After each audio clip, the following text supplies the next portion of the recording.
क्या आपने कभी सोचा है कि वह मन जो हर समय भागता रहता है, कभी भविष्य की चिंता में, कभी अतीत की याद में, वही हमारे दुखों की जड़ भी है?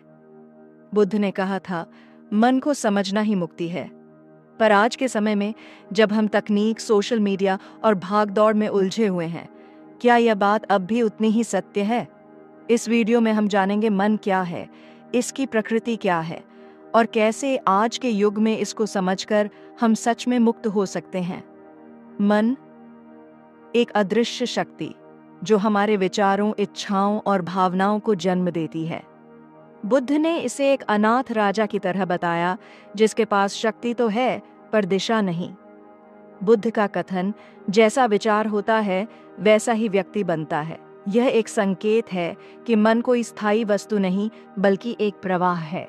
आधुनिक उदाहरण, आज आपका मोबाइल फोन 24 घंटे 7 दिन एक्टिव है। नोटिफिकेशन, रील्स, खबरें, आप सोचते हैं कि आप उसे चला रहे हैं, पर क्या वाकई में आप चला रहे हैं या वह मन के जरिए आपको चला रहा है? साइकोलॉजी के अनुसार मनोविज्ञान बताता है कि हमारा दिमाग हर दिन 60,000 से अधिक विचार उत्पन्न करता है, पर उनमें से ज्यादातर स्वचालित, अनजाने और अनावश्यक होते हैं। यही बौद्ध चिंतन कहता है, इन विचारों को देखो पर इनसे जुड़ो मत। बुद्ध की एक घटना। जब एक व्यक्ति ने बुद्ध से पूछा, मैं दुखी क्यों हूँ? बुद्ध ने कहा, क्योंकि तुम मन से जुड़ गए हो। जो विचार आए तुमने उन्हें पकड़ लिया और फिर तुमने उन्हें अपना स्व समझ लिया। आधुनिक तुलना, जैसे आपका कंप्यूटर वायरस से भर गया हो। आपके सारे फोल्डर खोलने लगते हैं, पॉपअप्स आते हैं, आप कुछ करना चाहते हैं पर मशीन नहीं मानती।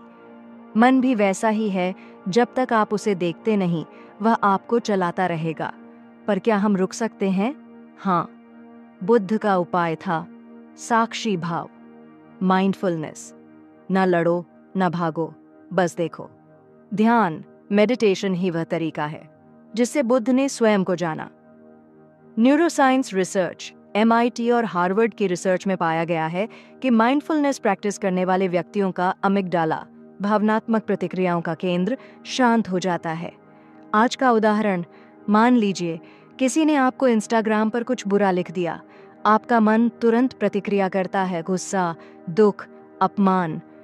लेकिन अगर आपने उस क्षण अपने मन को देखा तो आप पकड़े नहीं गए, आप मुक्त हो गए। यही बुद्ध का मार्ग है, रिएक्शन से रिस्पॉन्स की ओर, स्वचालितता से सजगता की ओर। मॉर्निंग स्कैन, सुबह 5 मिनट, उठते ही अपनी सांस पर ध्यान दें। मन को देखें क्या सोच आ रहा है। नेम द थॉट, विचार को नाम दो। ये चिंता है, ये लालच है, ये डर है। नेमिंग, टेमिंग, माइंडफुल ब्रीदिंग, हर घंटे 1 मिनट। बस सांस को महसूस करो। जैसे जैसे सजगता बढ़ेगी, मन की पकड़ ढीली होगी। टेक फास्ट, हर हफ्ते 1 दिन सोशल मुक्त। ये मन को आराम देने का आधुनिक तरीका है। ऑब्जर्वेशन जर्नल, रात को लिखो, दिन भर में क्या विचार सबसे अधिक आए। बुद्ध ने कोई धर्म नहीं बनाया, उन्होंने एक दिशा दी, एक मार्ग बताया अपने भीतर देखने का, अपने मन को समझने का। आज भी अगर हम हर दिन 10 मिनट भी साक्षी भाव में बैठें तो हम जान सकते हैं कि हम विचार नहीं हैं, हम वह मौन हैं जिसमें विचार आते हैं। मन को जानो, मन से ऊपर उठो, मन को मुक्त करो, यही मुक्ति है। मन के हारे हार है, मन के जीते जीत। कबीर ने सैकड़ों साल पहले कह दिया था, मुक्ति कहीं बाहर नहीं, वह तो मन के पार है। आज के इस भागते दौड़ते उलझे हुए दौर में कबीर का यह सूत्र और भी ज्यादा जरूरी हो गया है। हम जानेंगे कबीर के अनुसार मन क्या है, मन को कैसे समझा जाए और आज के आधुनिक युग में कबीर का यह ज्ञान हमें कैसे मुक्त कर सकता है। कबीर का दोहा, मन के माने हार है, मन के माने जीत, मन ही शंका, मन ही मीत। कबीर के अनुसार भगवान न किसी मंदिर में है, न ग्रंथों में, न किसी कर्मकांड में। मन ही वह पर्दा है जो परमात्मा और हमारे बीच खड़ा है। वह कहता है, मन न रंगाए, रंगाए जोगी कपड़ा। यानी जब तक मन नहीं बदला, कपड़े, व्रत, पूजा सब व्यर्थ। आधुनिक तुलना, आज का मन इंटरनेट से जुड़ा हुआ है, स्क्रीन से, सोशल मीडिया से। जैसे ही अलार्म बजा मन फेसबुक खोलने को कहता है, फिर व्हाट्सएप, फिर रील्स, फिर कंपैरिजन, और अंततः वही मन उदासी और अशांति देता है।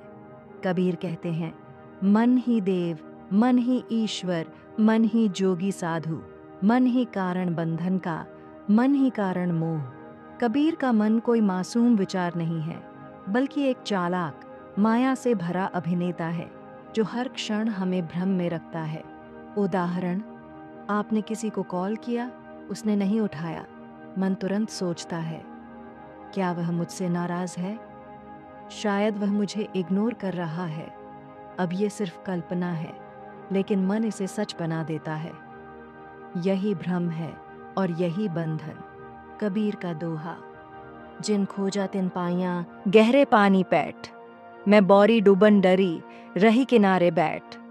कबीर हमें भीतर की खोज करने को कहते हैं बाहर के मंदिरों में मत भटको, अपने मन की गहराई में उतरो। कबीर के 3 उपाय: सुनना, श्रवण, सुनता है तो सुन, न सुनता तो अंधा। हर विचार को बाहर से सुनो, जैसे वह तुम्हारा न हो साक्षी भाव। बैठो, मन को देखो, वह बोलेगा तू कुछ कर। पर कबीर कहते हैं, जो घट भीतर देखे ताको कहूँ फकीर। नाम जप, नाम यानी सजगता का मंत्र, लगातार अपने भीतर की स्मृति जगाए रखो। आधुनिक अभ्यास, जब जब तुम्हारा मन किसी भाव में डूब जाए, जैसे गुस्सा, डर, चिंता, तुरंत रुक जाओ। पूछो, ये विचार कौन देख रहा है? Modern science, insight. कबीर कहे, जो चुप है वही सही है। और न्यूरोसाइंस कहता है, जब व्यक्ति सजग होता है, चुप होता है, तो उसका प्रीफ्रंटल कॉर्टेक्स सक्रिय होता है, जो निर्णय, संतुलन और जागरूकता का केंद्र है। आज का परिप्रेक्ष्य, सोशल मीडिया का हर लाइक डोपामिन का इंजेक्शन है। कबीर कहते हैं, ये सब बाहर की लतें हैं, असली स्वाद तो भीतर है। कबीर का अंतिम संदेश, मन तू पार उतर जा रे, मन को पकड़ मत, उसे पहचान देख और उससे पार हो जा। कबीर कहते हैं, जिस दिन तुमने मन को देख लिया, उसी दिन मुक्ति शुरू हो जाती है। मुक्ति कोई मरने के बाद नहीं मिलती। मुक्ति यहीं, अभी, जब तुम मन के पार जाते हो। तुम शरीर नहीं हो, तुम मन नहीं हो, तुम शुद्ध चेतना हो। यह वाणी उस ऋषि की है जो जन्म से टेढ़े मेढ़े शरीर में था, पर जिसकी दृष्टि सीधी थी। ऋषि अष्टावक्र कहते हैं, मन को जानना, पहचानना और उससे पार होना ही मुक्ति है। मन को जीतना नहीं है, मन से अलग खड़े हो जाना है। आज के इस अशांत और बेचैन समय में क्या अष्टावक्र का यह शुद्ध सत्य हमारे लिए भी उपयोगी है? हम अष्टावक्र गीता के अद्भुत ज्ञान को आधुनिक तर्क और उदाहरणों के साथ समझते हैं। अष्टावक्र गीता श्लोक, यदि देहम पृथक्कृत्य चित्ते विश्राम्य तिष्ठसि अदु खम सहिष्णुस्त्वं सुखी शांत। पंडित। भावार्थ, यदि तू शरीर और मन से अलग होकर स्वयं में विश्राम करता है, तो तू ही ज्ञानी है, शांत है और मुक्त है। अष्टावक्र मन को कोई महान अस्तित्व नहीं मानते, बल्कि एक स्वप्न की तरह जो आता है, जाता है, चलता रहता है। वह कहते हैं, मन और शरीर केवल दृश्य हैं, तुम दृष्टा हो। श्लोक, मनोधर्मान नित्यत्वान न ते संगोस्ति केनचित् असंगोसि निराकारो विश्वसाक्ष सुखी भव। भावार्थ, मन की अवस्थाएं क्षणिक हैं, इनसे कोई संबंध मत जोड़ो। तुम निराकार हो, साक्षी हो, बस वही पहचानो। अष्टावक्र मन के साथ लड़ने को नहीं कहते, बल्कि मन को देखो जैसे कोई फिल्म चल रही हो। मत प्रतिक्रिया करो, बस साक्षी बनो। आधुनिक उदाहरण, जब आपको गुस्सा आता है, आप सोचते हैं मैं गुस्से में हूँ, पर अष्टावक्र कहते हैं गलत, गुस्सा आया है तुम नहीं आए, गुस्सा जाएगा तुम रह जाओगे। यह भेद जान लेना ही मुक्ति है। मॉडर्न न्यूरोसाइंस, मनोवैज्ञानिक कहते हैं कि हमारे विचारों की 90% गतिविधियां स्वचालित होती हैं। हम सोचते हैं हम सोच रहे हैं, पर दरअसल सोच अपने आप हो रही है। माइंडफुलनेस के प्रयोग, जब व्यक्ति साक्षी भाव में जाता है, उसके ब्रेन का डिफॉल्ट मोड नेटवर्क DMN धीमा हो जाता है। यानी वह विचारों की भीड़ से अलग हो जाता है। अष्टावक्र पहले ही कह चुके हैं, विचारों की पहचान ही अज्ञान है, विचारों से अलग खड़ा होना ही आत्मज्ञान है। श्लोक। कृताकृते च द्वंद्वं तव मन्ये नोपपद्यते, निर्द्वंद्वो हि महायोगी समद्रक सर्वगो भव। भावार्थ, कर्म अकर्म, अच्छे बुरे, शुभ अशुभ, इन सब का द्वंद्व केवल मन में है। जब तुम इनसे ऊपर उठते हो तभी तुम मुक्त होते हो। अष्टावक्र का उपाय, साक्षी भाव में टिकना। जो हो रहा है उसे बाहर से देखो, भाव से मुक्त होना। जो कुछ भी हो रहा है वह मन में हो रहा है, लेकिन मैं उसमें नहीं हूं। तटस्थता, इक्विनिमिटी। न सुख में फंसो न दुख में डूबो। आज की भाषा में कोई रील देखकर कंपैरिजन आया, मन ने कहा मैं अच्छा नहीं हूं। बस वही क्षण है जहां आप मन को पकड़ सकते हैं और कह सकते हैं मैं नहीं हूं यह विचार। अष्टावक्र कहते हैं तुम जन्म से मुक्त हो, पर तुमने मन की कल्पनाओं को सच मान लिया और उसी ने तुम्हें बांध रखा है। श्लोक। न त्वं वेत्ता न कर्ता त्वं, न त्वं भोक्ता सुखादिकम, साक्षी मात्रोसि सर्वत्र मुक्त सन्नेव शाश्वतः। भावार्थ, तू न जानने वाला है, न करने वाला है, न भोगने वाला, तू तो केवल साक्षी है, सदा से मुक्त। इसलिए मन को मत सुधारो, उसे पहचानो, मन से मत लड़ो, उसे पार देखो। यही है अष्टावक्र की मुक्ति।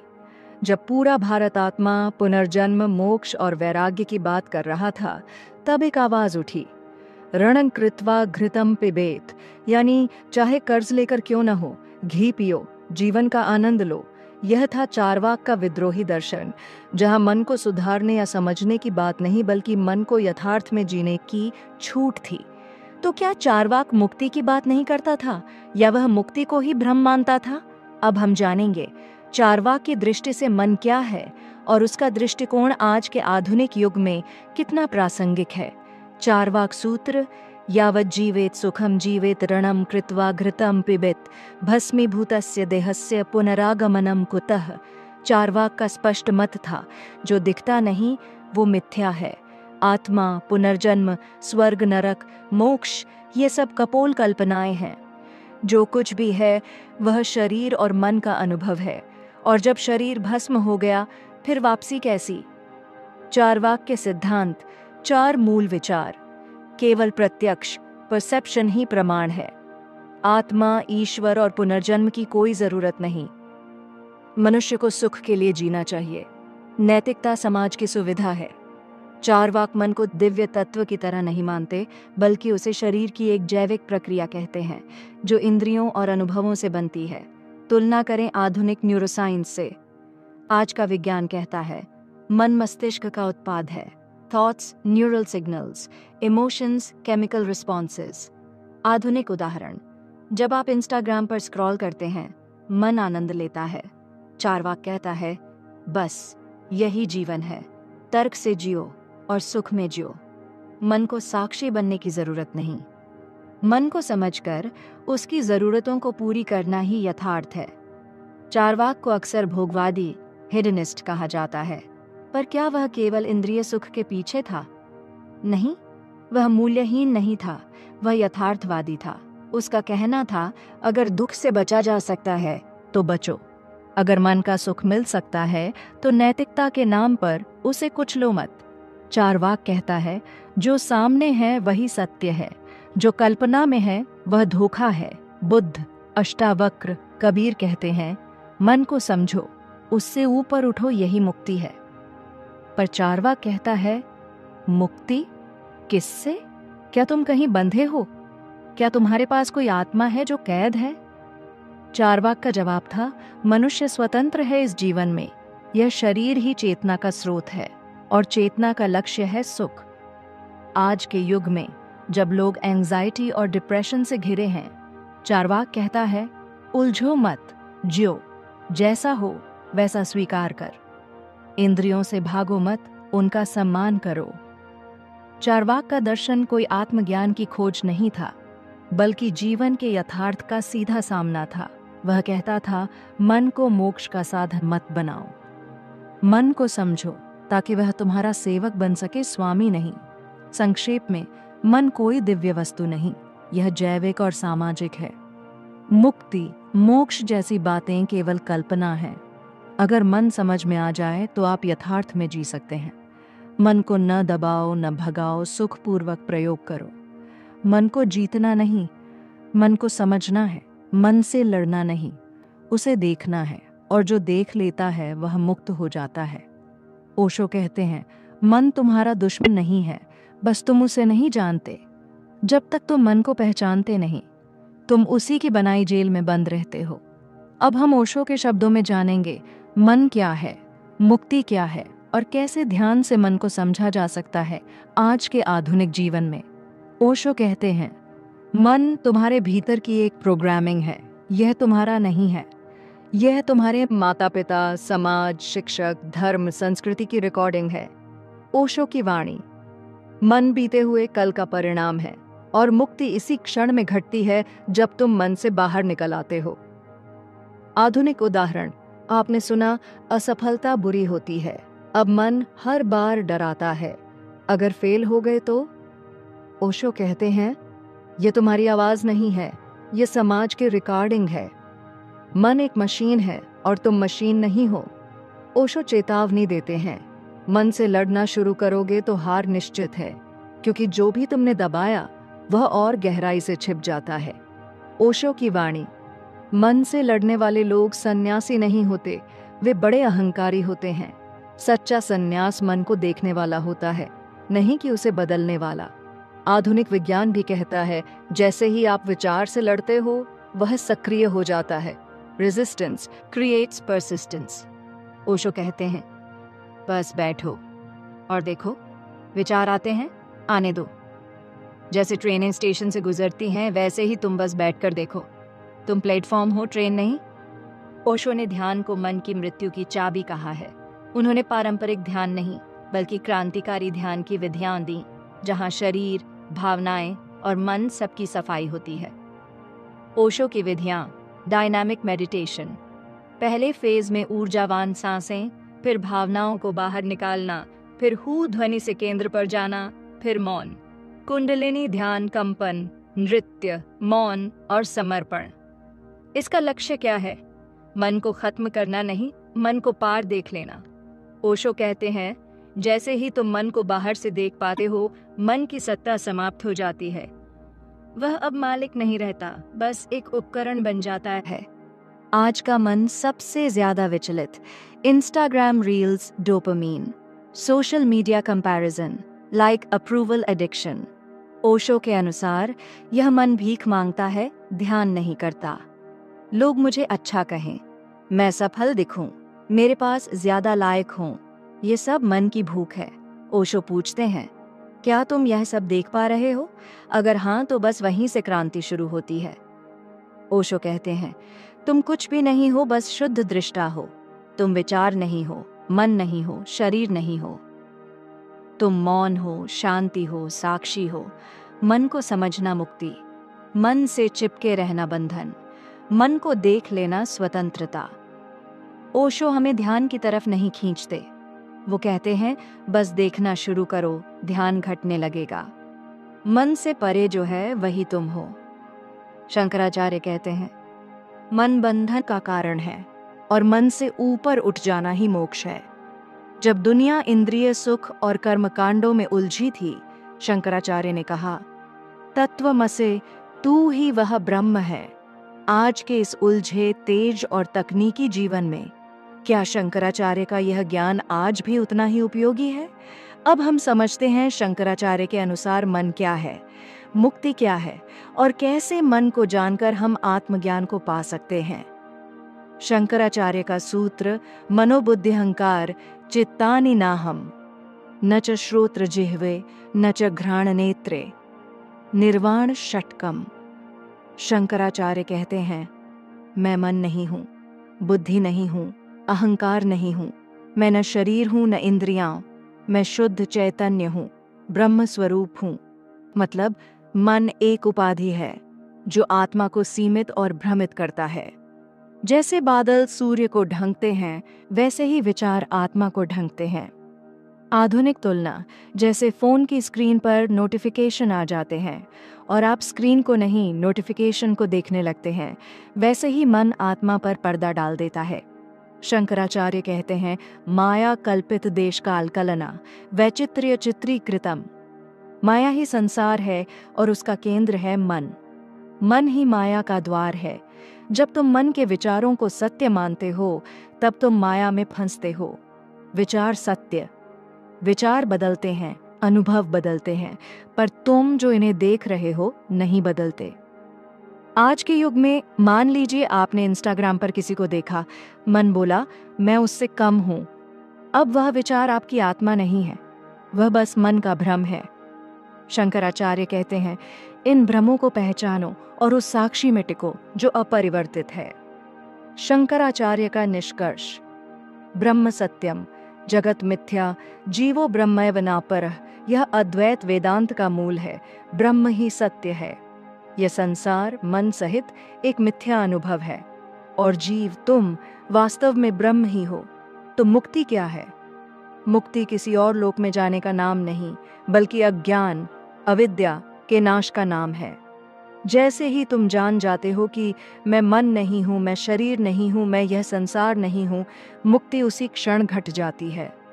शंकराचार्य का साधन, विवेक, डिस्क्रिमिनेशन, सत्य और असत्य में भेद, वैराग्य, डिस्पैशन, जो बदलता है उससे मोह त्याग दो, शम और दमन और इंद्रियों का संयम, श्रवण, मनन, निधिध्यासन सुनो, विचार करो और ध्यान करो। आधुनिक अभ्यास, जब मन कहे तू असफल है, आप पूछो कौन यह कह रहा है। जब मन कंपैरिजन करे, आप पहचानो यह विचार है, मैं नहीं। जिस क्षण तुम मन को बाहर से देख लेते हो, तुम साक्षी बन जाते हो और साक्षी कभी बंधता नहीं। शंकराचार्य का संदेश सीधा है, मन को सुधारो मत, देखो, मन को पकड़ो मत, छोड़ो, मन के पार जाओ, वहीं आत्मा है, वहीं ब्रह्म है। निर्वाण षटकम में शंकराचार्य बार बार कहते हैं, चिदानंद रूपः शिवोहम शिवोहम, मैं चेतना और आनंद हूँ, मैं शिव हूँ।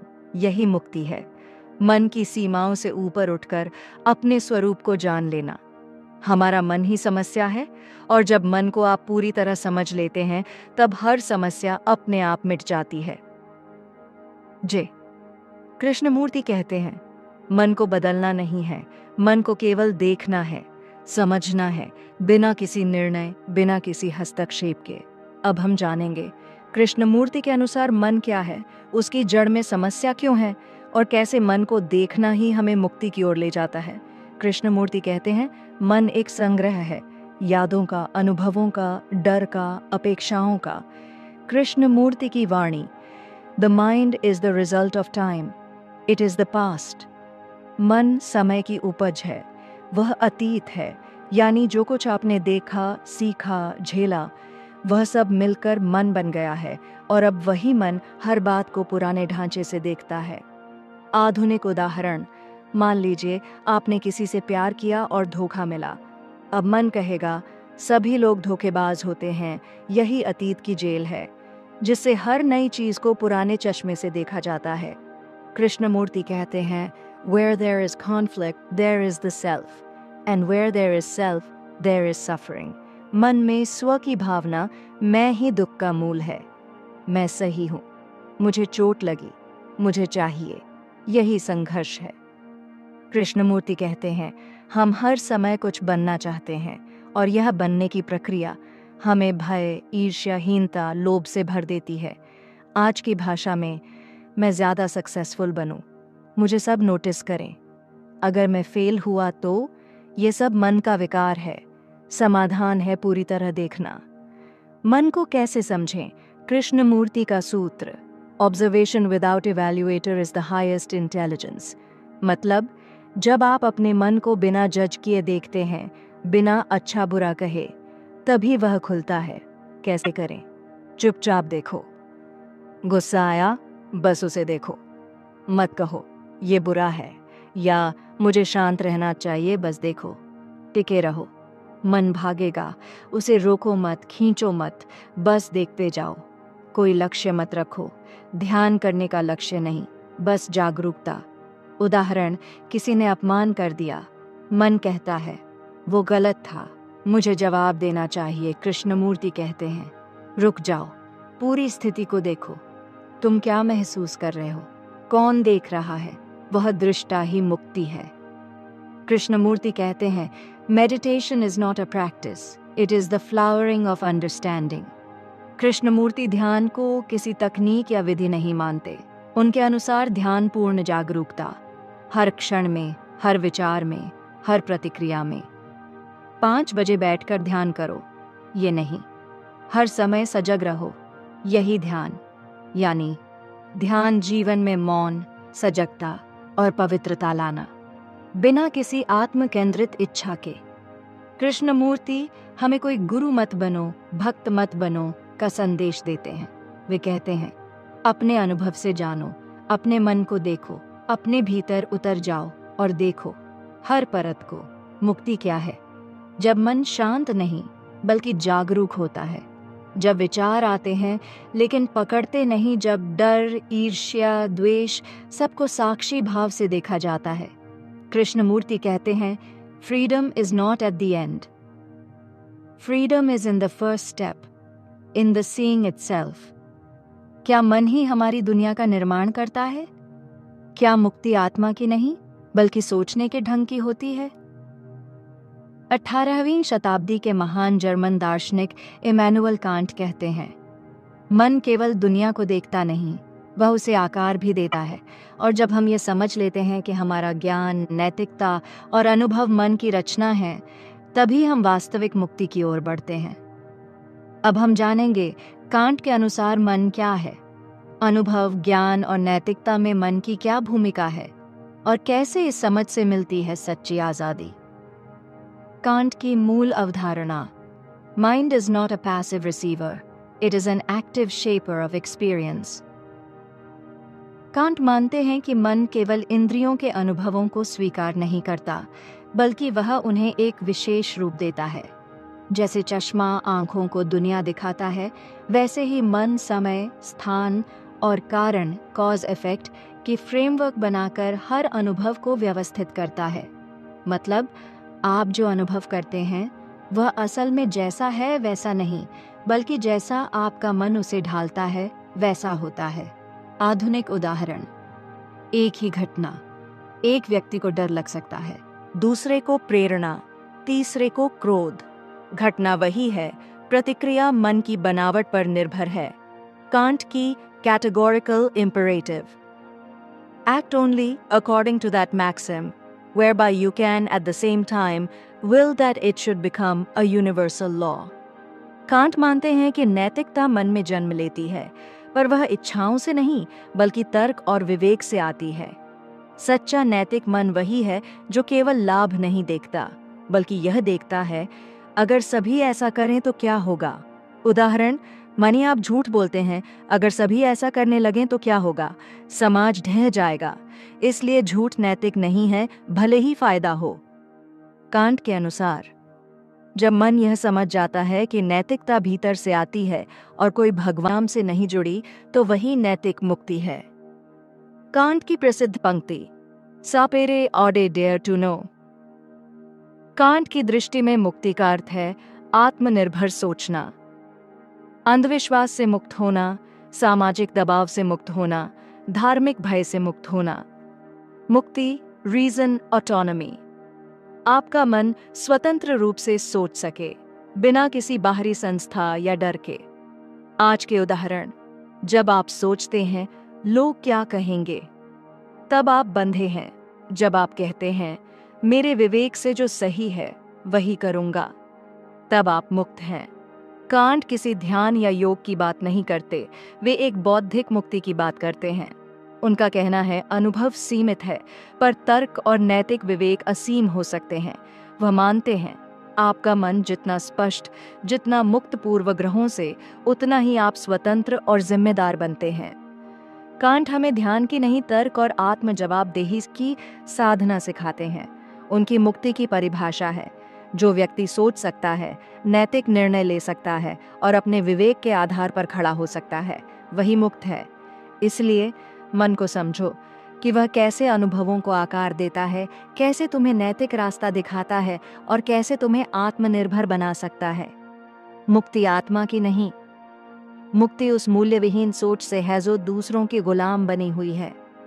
क्या मन से भागकर मुक्ति मिलती है, या मन को मारकर, या मन को समझकर? इस प्रश्न के उत्तर में हमने सुने बुद्ध की दृष्टि, कबीर की गूंज, अष्टावक्र की गहराई, चारवाक की तर्क बुद्धि, ओशो की क्रांति, कृष्णमूर्ति का निरीक्षण, शंकराचार्य का अद्वैत और कांट की विवेकशीलता। अब समय है निष्कर्ष का, एक ऐसा निष्कर्ष जो इन सब के दर्शन को समेटे और हमारे जीवन को दिशा दे। मन एक दर्पण है, लेकिन उस पर धूल जमी है। बुद्ध कहते हैं, ध्यान से उस धूल को साफ करो। कबीर कहते हैं, झूठे मन को पहचानो और भीतर के राम को देखो। अष्टावक्र कहते हैं, तुम मन नहीं हो, मन माया है, तुम साक्षी हो। चारवाक उल्टा पूछते हैं, क्यों झूठे मुक्ति के पीछे भाग रहे हो? मन को दबाओ मत जियो। ओशो कहते हैं, मन को ना सुधारो ना भागो, उसे सिर्फ देखो। कृष्णमूर्ति कहते हैं, जो देखता है वह बदल जाता है, मन को समझना ही बदलाव है। शंकराचार्य कहते हैं, मन ही माया है, तुम ब्रह्म हो, देखो और मुक्त हो जाओ। कांट कहते हैं, तर्क और विवेक से सोचो, यही आंतरिक स्वतंत्रता है। सबकी दिशा अलग है, भाषा अलग है, मार्ग अलग है, लेकिन सभी कहते हैं, मन को देखो, समझो, साक्षी बनो। मुक्ति कोई स्वर्ग नहीं, कोई भविष्य नहीं, कोई चमत्कार नहीं। मुक्ति है जब तुम मन की पहचान को छोड़ते हो, जब तुम खुद को विचारों से अलग देख पाते हो, जब तुम तयशुदा संस्कारों से बाहर निकलते हो। यही बात अलग अलग दार्शनिकों ने अपने ढंग से कही। बुद्ध, तुम्हारे दुख का कारण है तुम्हारा चिपकाव, देखो और छोड़ दो। कबीर, मन के माया जाल को काटो और भीतर उतर जाओ। अष्टावक्र, तुम्हारा स्वरूप शुद्ध चैतन्य है, जानो और मुक्त हो। चारवाक, मुक्ति नहीं, जीवन ही प्राथमिक है, जियो तर्क से। ओशो, ध्यान ही मुक्ति है, क्योंकि वही मन को खोलता है। कृष्णमूर्ति, देखो बिना लक्ष्य बिना प्रयास के, और वही मुक्त करता है। शंकराचार्य, जब ब्रह्म और आत्मा एक अनुभव होते हैं वही मुक्ति है। कांट, जब तुम विवेकपूर्ण होकर खुद निर्णय लेते हो तब तुम स्वतंत्र होते हो। सभी की मंजिल एक है, मन के अंधकार से बाहर निकलकर चेतना के प्रकाश में आना। आज का मन सूचना से भरा है, कंपैरिजन से टूटा हुआ है, सोशल मीडिया से झूठी पहचान बनाता है और भीतर खोखला होता जा रहा है। तो क्या करें? देखें निर्णय किए बिना, हर विचार को पकड़ें, नहीं गुजर जाने दें। भीतर के सन्नाटे से भागें, नहीं उसे स्वीकारें। विचारों के परे उस साक्षी को पहचानें जो देख रहा है। यही आधुनिक मुक्ति है, बाहर नहीं, भीतर से। मन को समझना ही मुक्ति है। यह कोई शाब्दिक सत्य नहीं, बल्कि एक आंतरिक अनुभव है। जब तुम मन से नहीं बल्कि साक्षी से जीते हो तो तुम स्वतंत्र होते हो। कोई धर्म नहीं चाहिए, कोई पूजा नहीं चाहिए, कोई गुरु नहीं चाहिए, केवल सजग देखना चाहिए। यही वह धरातल है जहाँ बुद्ध मौन होते हैं, कबीर मुस्कुराते हैं, अष्टावक्र शांत रहते हैं, चारवाक हंसते हैं, ओशो नृत्य करते हैं, कृष्णमूर्ति देखते हैं, शंकराचार्य ब्रह्म में लीन होते हैं और कांट प्रश्न करते हैं। हर शब्द एक दरवाज़ा है और हर किताब एक नई दुनिया। कहानियाँ हों या कविताएं, दर्शन हो या जीवन की कोई गूंज, अगर आपको भी अपने मन की गहराइयों में उतरना है तो कम विद अन्यू के इस सफ़र में हमारे साथ चलते रहिए। अगर आज की बात ने आपके दिल को छुआ तो वीडियो को लाइक करें, मन में कोई विचार जागा हो तो कमेंट ज़रूर कीजिए। और हाँ, अगली कहानी, अगली किताब और अगली खोज के लिए चैनल को सब्सक्राइब कर लीजिए, क्योंकि यहाँ हम सिर्फ सुनते नहीं, महसूस करते हैं, जीते हैं। कम विद अनु आवाज़ों के उस रास्ते पर जहाँ हर शब्द आपको थोड़ा और आप बना देता है। शब्दों के साथ फिर मिलेंगे, तब तक अपने मन को सुनते रहिए। तो मिलते हैं अगले वीडियो में, तब तक के लिए धन्यवाद।